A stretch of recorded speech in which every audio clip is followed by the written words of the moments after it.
Hi again, and welcome back to another episode of Cook the Book. We're here monthly on our YouTube channel.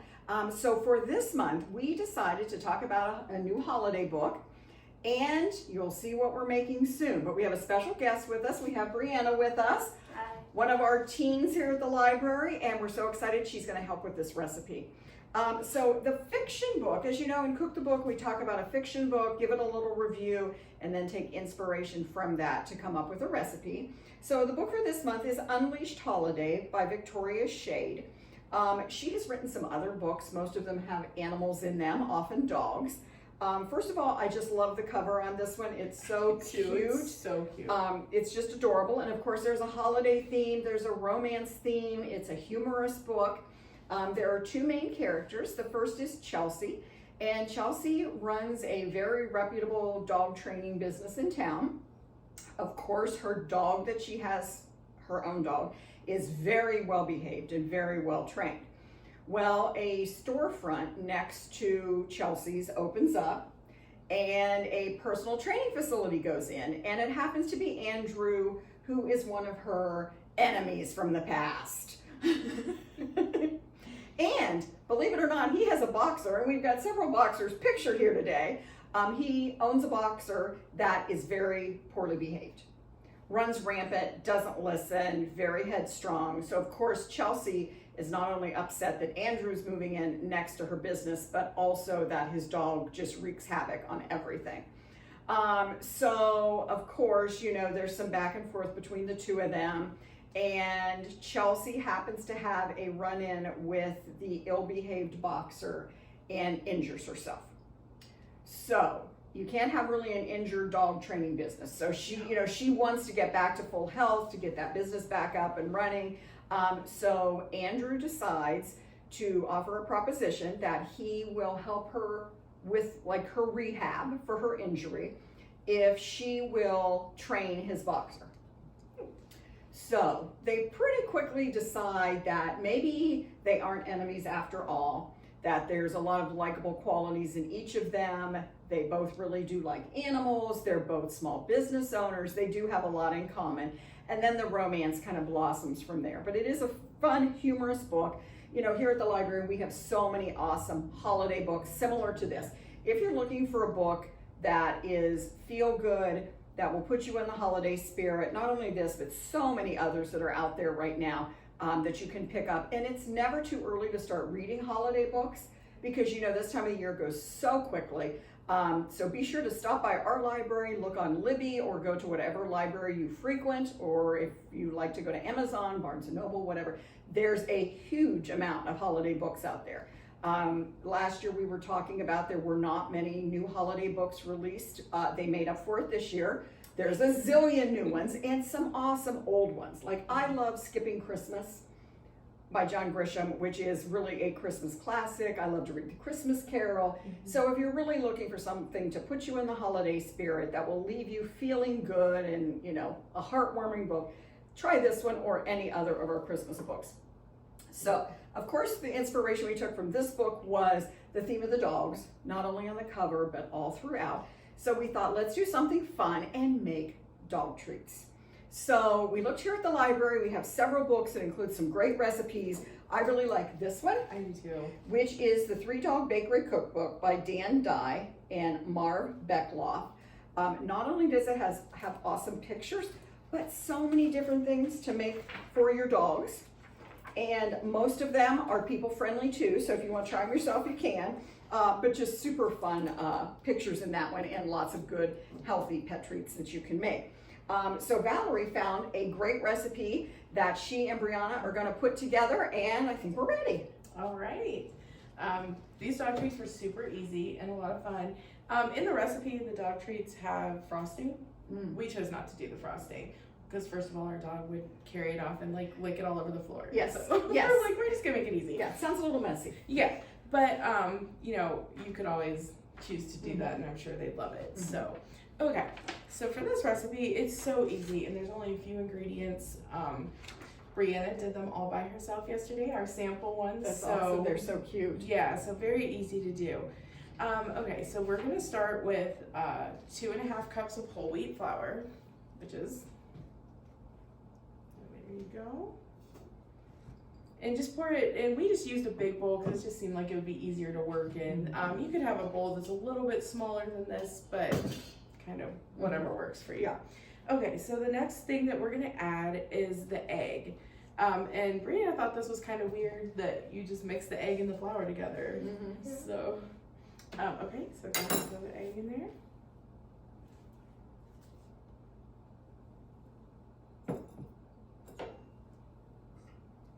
But it makes it kind of crumbly. So, almost like if you were working butter into it or something. Yeah, add some moisture in there. Yeah. But. And there are some really healthy pre-made dog treats out there you can buy, but they're expensive. They're so expensive. And again, peanut butter and whole wheat flour are not cheap, but yet at the same time, you know exactly what ingredients are going in, and you can get a lot out of a batch. Yeah, and you can, as I say, you can make a lot of them. Yes. One of the things I read online, and I'm not sure, I don't remember if it was in this recipe. Okay, well they do have it in this one. It says to store the homemade peanut butter dog treats in an airtight container in the refrigerator for up to 2 months. Oh my gosh. Or you can freeze them for up to 8 months. And I thought this was a great idea. They said there's no need to thaw it. If you get it out of the freezer, give it to your dog, because they love frozen treats anyway. Yes. This also would be such a cute holiday gift to make. Give to the person who has everything, you know, or you're going to their house, or you're, you know, just taking them a bottle of wine or something, but they have dogs. This would be so cute. Put in a little cellophane baggie with a little ribbon tie, maybe a holiday sticker or two. I would love that. Honestly, you could even, if they like to bake, you could even give them a little, that would be so cute, card with this recipe on it. That would be super fun too. Okay, so the next thing that we're gonna add is 1 cup of peanut butter.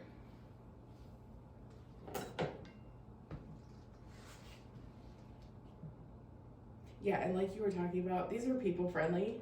So like if you really wanted to try it, I mean, we didn't try it, but they smell really good. They do. Sure, basically just tastes like peanut butter. I may have to make the frosting though for mine. I think I would too. Or to dip it. Well, you know, we're frosting people. That's so. right. That's right. Oh my goodness. And then we're gonna add 1 cup of water to this.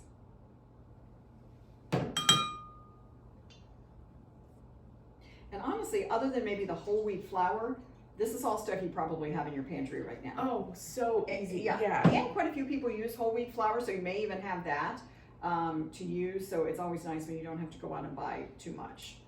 One thing with the peanut butter, and it doesn't say in this recipe, but I just got the all natural creamy peanut butter. You could probably use the crunchy. I don't know why you couldn't. But yeah, because it doesn't say either way. But I just chose not to get the peanut butter that has sugar in like it. Skippy and and some of them don't have salt. I believe the one I got did have salt in it, but I was kind of in a hurry, and I'm like, all right, it'll be fine. Right. Yes. She doesn't get like 100 treats a day either, so. Right. Yes. Okay, so the next thing that we add are 2 tablespoons of honey.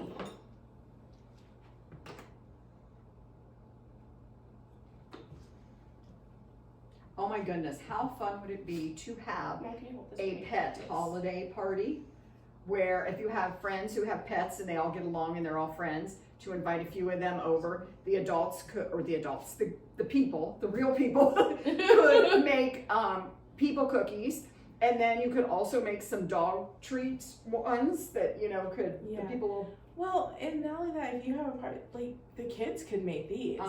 This would be a very easy recipe. Now the dough gets really stiff, so they might have to have a little help stirring it, but they can measure out the ingredients. Or even do like we've done here, and you pre-measure them, and they could just dump them in. Yes, yeah, that's a great idea. Well, with the price of flour, you might want to pre-measure the flour. That's true too. That's true. Because it's pretty expensive these days. Yeah, it's very true. Oh my goodness. And for like this is the size of ones that we've made. But if you're making these size, about how many come from one batch? Let me think about that. It's like 24. Well, but I think ours made for that size cookie made more than that, because we had about almost 20 on one pan. Mm-hmm. And then we had probably another at least 10 to 12 on the other pan. Mm-hmm. So I would think it just Yes. depends on the size that you Yes. make it. And as we were talking about earlier, it doesn't have to be, like, we have this little dog bone cutter, but you could use circles. You could actually make them any shape that you want. And if you have no cookie cutters, your dog doesn't care. No. You can just roll it out, flatten it out, cut it however you want. They don't have to take even. They don't. Yeah, you can just cut them in bars even, yeah, you know, like. yeah, yeah. It's the taste that your dog cares about, not the shape. Right. Well, but if you're making him for Christmas presents for someone to give for their pet, the bones are so cute. they're so cute. So cute. I mean, you could really get crazy. You could like pipe the frosting on like in a little holly leaf. We've or a little seen, bow. Yes. In some of these dog bakeries, they have them like in Columbus. Uh-huh. And then they have, well, the one in Johnstown that I told you about. Yes. But yeah, it's so cute. You go in and you can, like, they have just, it's like a person bakery, Yes. but for dogs. And they're so just pretty. So pretty, Uh-huh. yes. Yes. Yes. So, is it starting to get all gooey? I can't make it. Is it ready to put out on the board? Just about. Oh, yeah. Yeah, because then it gets to look just kind of like Mm-hmm. that. Yeah. So, yeah. It gets different though.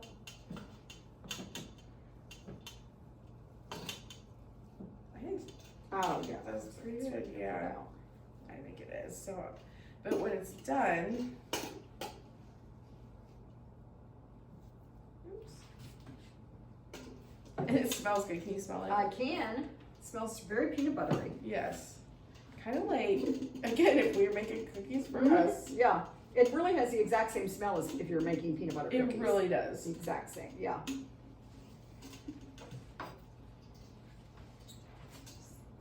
Here. But yeah, in this dough, you don't really need to put flour down or anything when you go to roll it out because it's just, I mean, like we were talking It's about moist, oil. but it's Yeah, not sticky. right. Yeah. And very thick dough. Yeah. Right. Roll it out.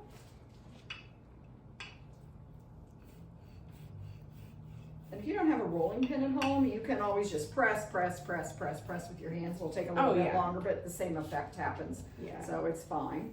Here, let's take half of that. There you go. Yeah. It does get a little bit on your hands, but But it's not horrible. It's not like Oh, pizza no, not dough at or all. something like that that gets super sticky. so when we roll this out, we don't roll it super thin. It goes about, it said in the recipe about 1/2 inch. We did, she felt like that was too thick for it. So what we did was we just did about in between. So we did about 1/4 inch. Okay. Okay. Then you can take your cookie cutter or cut them into, you know, little squares or whatever you want to do. And that's nice because it's really not sticking to the cookie cutter. No, it's not. It's coming out really nice. Yep. Yep, and then there you go. That's cute. Then you just place it on your pan. It goes at I think it was 350. Yep, 350. And I ended up doing it, so 18 to 20 minutes. I did the 20 minutes on it just because I wanted to make sure that they were done and kind of crispy and so. Yeah, because if they were crumbly, that also would be a mess. Yeah, or at your doughy. house. They don't do as well with doughy Yes. things. Yes, for sure. All right, well, we hope you've enjoyed this was a unique cookbook for us, was. focusing on dog treats, so it was super fun. You know what else I've noticed back to the holiday books? Many of them do center around animals. So if you're a big animal lover, you know, the little holiday books like this one, great. Thanks for joining us. If you've enjoyed this video, we have many others on YouTube. We have many other cook the books. We have instructional videos. We have history videos, so whatever you like. If you're in Central Ohio, we would love to have you stop by at the library sometime. We're in Centerburg, of course, the geographical center of Ohio. Super easy to find. We're at one of the stoplights in town, so super easy to find. And we have a great selection of books and DVDs and anything else you're looking for, and a great staff too. So we hope to see you soon, either on YouTube or in person.